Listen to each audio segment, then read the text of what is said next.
in view of the seriousness of the incident and in view of the Deputy's concerns in seeking a review of the protocol. Thank you. Thank you, Minister. Now we move to number 2, Deputy Ruth Coppinger. Thanks, Cahirlock. Minister, I want to raise a matter of very serious importance, and that is the use of pepper spray by Garda Síochána. My concerns arise from what happened last Saturday at Dublin Port, where a group of protesters went to Dublin Port in solidarity at the approach of 2 years of genocide on Gaza, as we know, and with Ireland's continued favourable trade with Israel. But as part of a global movement, workers, for example, had a general strike in Italy last Friday to try to stop the barbarism and bloodshed. The protesters, who were entirely peaceful, met with a large cordon of Gardaí who blocked their path, who blocked them from progressing. They proceeded to indiscriminately use pepper spray without any verbal warning, certainly under the metre that it is meant to be used by. Gardaí also were in riot shields and used long batons on that day. Now, Minister, I have from the Irish Council for Civil Liberties a statement following the events, where they said that they were gravely concerned at the heavy-handed policing approach to the protest, indiscriminate use of pepper spray, and any use of force by Gardaí must be proportionate and necessary in line with Garda policies. And I just want to tell you what Garda policies are and how they were breached. So human rights law provides broad protection to the right to peaceful protest. It actually provides the right to block a road or to do the only ground upon which Gardaí can use this if they fear violence is being directly used against them. So, for example, the UNHRC specifically notes that the mere pushing, shoving or anything like that, which wasn't even the case, people were just walking, would not constitute or amount to a threat or to violence. Independent legal observers were there for the ICCL on the day and hopefully will provide a report. I turned to the Gardaí's own use of pepper spray regulations. So, point 14, they must always consider non-physical approaches, obviously, and then the fundamental principle underlying the use of pepper spray is that it must comply with legality, necessity, proportionality and accountability, and not to be used in a discriminatory, non-discriminatory manner. And it then goes on to say that every effort should be made to resolve any incident without resorting to the use of force. They should avoid extended or repeat uses of incapacitant spray. That certainly did not happen. There's a councillor who was there on the day, gave eyewitness testimony. A young member of my own party who works with me went down with her friends. She's in her 20s and wasn't even particularly taking part in the protest and was sprayed with pepper spray. And I want to make it very clear, this is double strength pepper spray that the Gardaí are now using. The impact of it was felt by people for over 2 days. Women I know who were the victims of this told me that they showered about 3 times and they were still burning the next day. There was absolutely no justification in using that type of basically chemical warfare against peaceful protesters. There was no threat of violence. This was not used at the race riot, for example, when Gardaí were under attack. And I think that it was being used for a different reason. There had been an effective protest the previous week which had an impact at the port, which people are entitled to do, by the way, and the Gardaí were determined that would not happen again, and they wanted to send a message to pro-Palestine protesters not to go to the port again, and that is what I think happened. Thank you, Deputy Minister Collins. Thanks, Chair. I'm responding on behalf of the Minister for Justice in relation to the issue which was raised. And firstly, I would like to state that we in Ireland are lucky to have a police service in Garda Síochána that has the widespread community support which has been hard-earned over decades of service to the state and to our people. The common refrain from the public is that they want more Gardaí in their community and on their streets. This is certainly not the case in many other jurisdictions in the world. This is because Garda Síochána undertake an important role in upholding and protecting the human and constitutional rights of everybody in our community. They do this by providing a high-quality, effective policing service in partnership with the community and in cooperation with other agencies. In relation to the use of incapacitant spray, it is one of a number of tactical options available to the Gardaí when faced with the use of force or the threat of violence, when it is reasonable to believe that such force or threat of violence may result in injury to themselves or to others. Information on the use of force, including the use of incapacitant spray, is published on the Garda website and in the Commissioner's monthly reporting to the Policing and Community Safety Authority. The right to protest peacefully is enshrined in our Constitution and legislation. Garda Síochána, through its human rights-led approach to policing, seeks to uphold and protect the right of freedom of assembly and to protest, while also upholding the law and protecting the safety of the public when required. Balancing the right to protest with protecting the public and upholding the law is a complex task.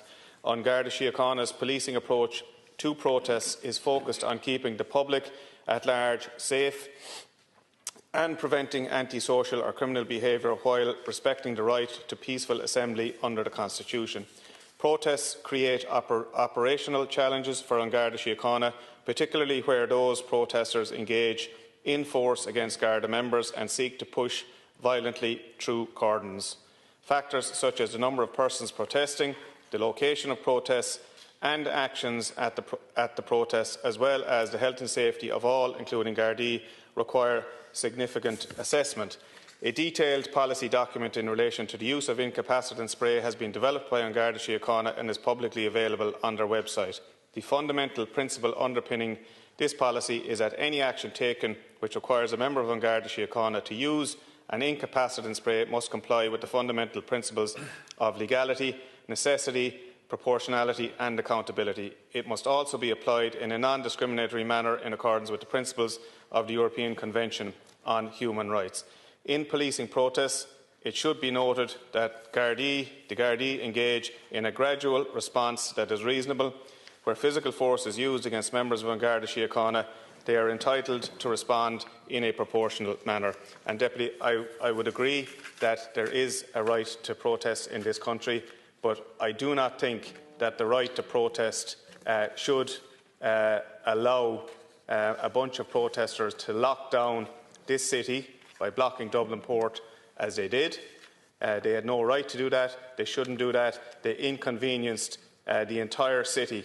And I wonder, do you support the idea or the principle or the actions of locking down this city by blocking Dublin Port? Do you think that that is right? Because I certainly don't, and millions of people around this country don't think so either.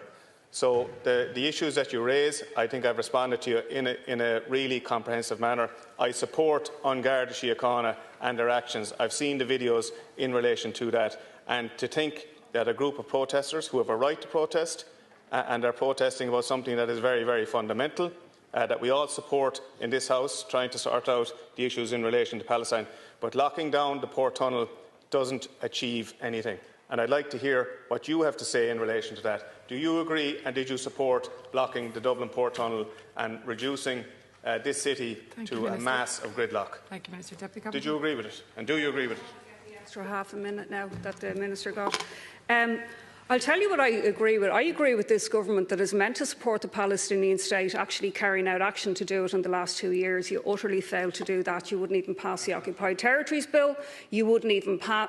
We are the second biggest trader with Israel. Some of the it is true.